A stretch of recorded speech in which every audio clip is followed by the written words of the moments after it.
Alright, greetings everyone.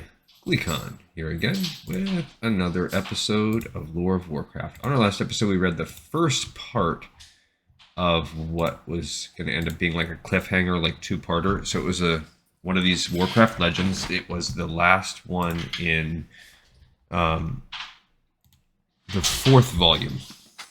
And this is now going to pick up with the first episode in the fifth volume, which we already read, like one of the middle ones in this one. So this is a pretty cool picture on the front. This is actually the cover, and it's representing the story that brought us here in the first place. You can kind of see, you may recognize this person with a flaming head and a horse attacking some Draenei and dwarves, and throwing a flaming pumpkin. Kind of appropriate for the time of year we're coming up on. But we'll probably end up doing that one in a couple episodes. That's actually like chronologically where we're at.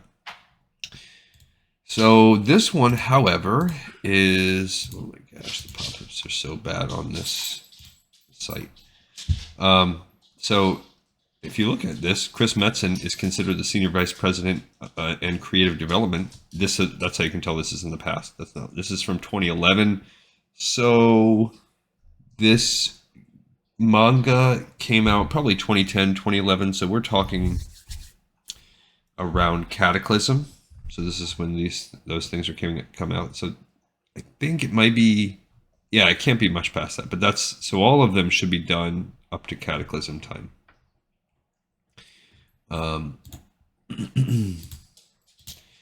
So there is a Warrior United, which we'll read at some point. We already read this one.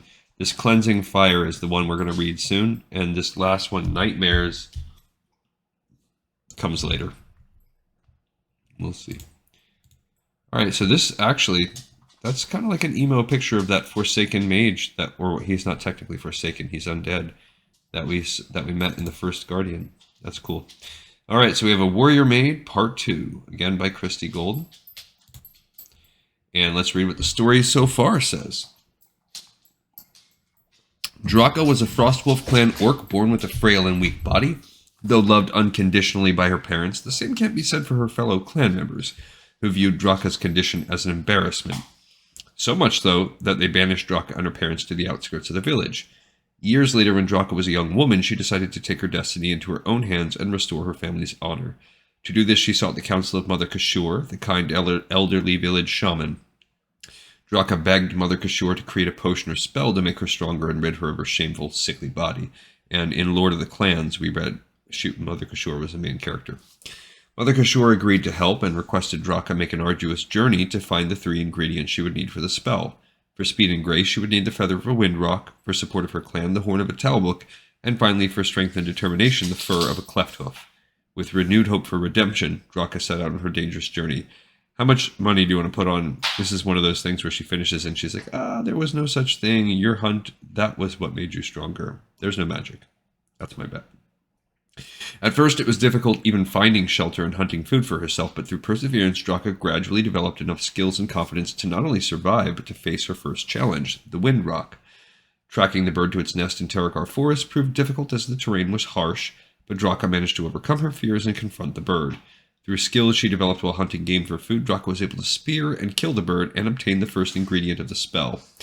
And now, with 2 more ingredients left, her path to honor has only just begun, as the hardest challenges have yet to be conquered. Cool? Cool. Draka was proud of herself, but she knew the most difficult challenges still lay ahead. The talbuk horn would not be so easily retrieved. The talbuk were dangerous not because of how strong they were individually, but because they fought together. If one was injured, the rest of the herd would come to its aid. They are never separated, and there are so many in the herd. Now I understand why killing a talbuk by oneself is a test of adulthood. And if it's something that's such a challenge for healthy young orcs older than I, how will I possibly be able to do it? I'll just have to figure it out, somehow. I can't give up. So for the next turn of the moon, Draka simply watched the herd. She saw where they ate, noticed when and where they slept, she observed their patterns and routines, and she knew what to do. But she would have to be prepared to act swiftly once she put her plan into motion.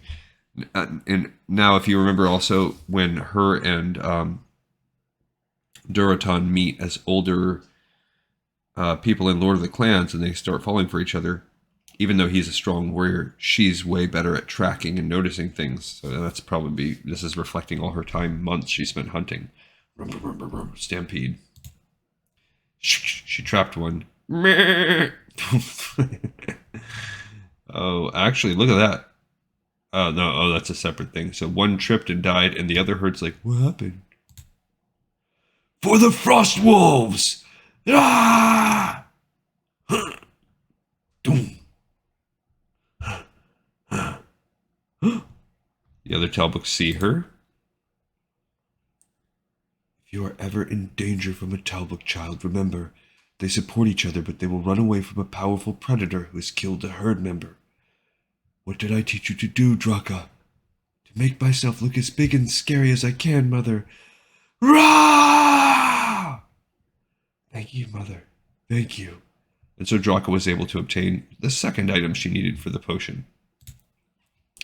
The moon waxed and waned yet again before Draka was ready to travel to the shadow of Oshigun to hunt the mighty Clefthoof. They were powerful animals, stronger by far than the Talbok or the Windrock, and they knew little fear. Many an orc had been trampled beneath the cloven hooves for which the great beasts were named. Draka knew she would have to use everything she had learned so far if she were to not become one of those orcs.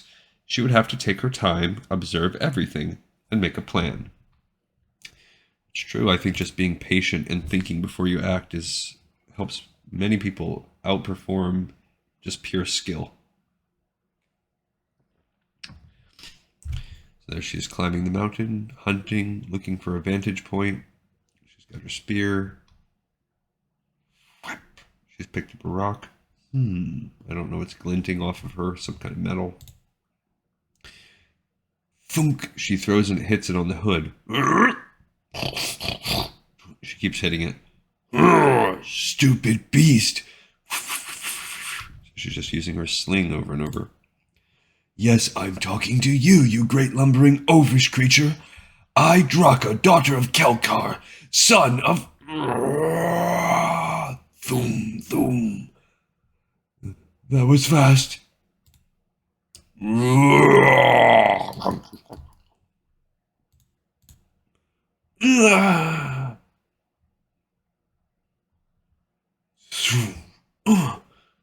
Would she like jump off a cliff and swing down or something? Yeah, so she made kind of like a pit trap for it.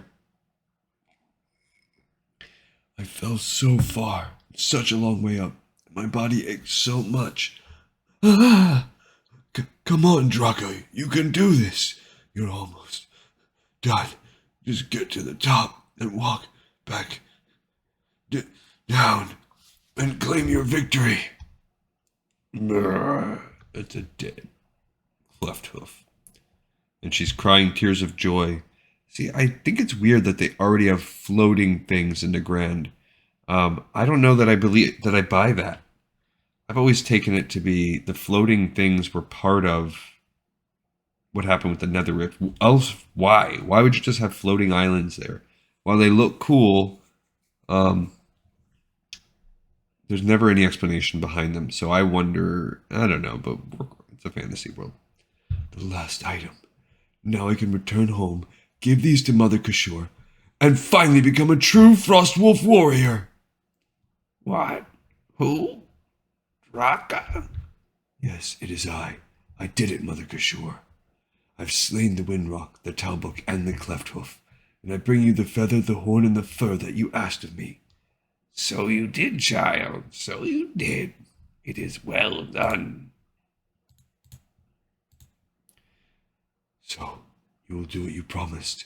You will make me a potion that will make me a proud and strong Frostwolf warrior. No, I will not make you a potion. What?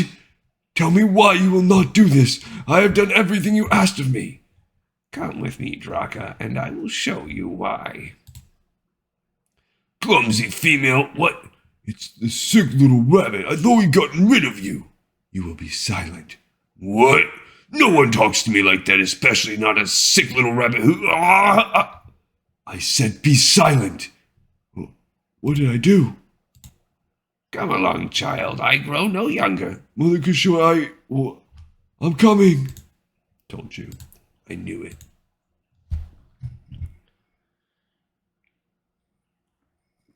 There is your answer, Draka.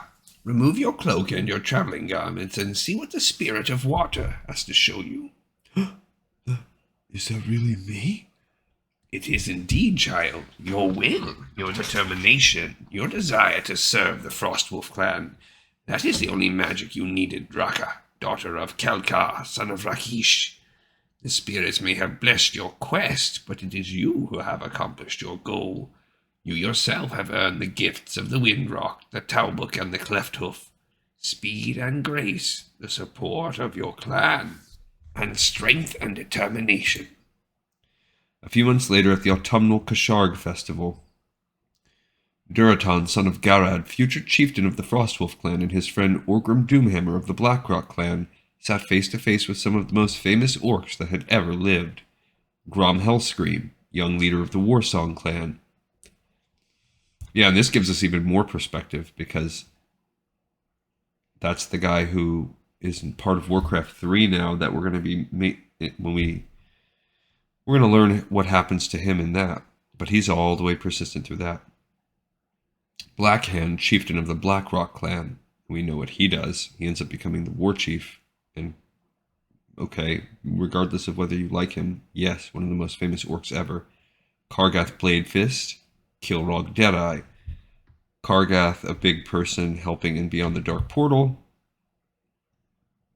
Kilrog Deadeye.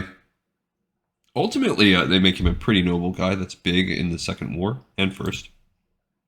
So yeah, great war heroes. As well as the great shaman Ner'zhul and his apprentice, Gul'dan. I wonder if this is Ner'zhul, if he's already taken his white paint. No, he doesn't do that until later. Maybe that's Gul'dan for now, and that's Ner'zhul. I think that Gul'dan would better serve his people if he was set out as bait. Now that one, she is a warrior born. Who? You unobservant dog? That one there, she's a Frostwolf. I'd have claimed her for myself if she were of my own clan. Draka? No, Orgrim.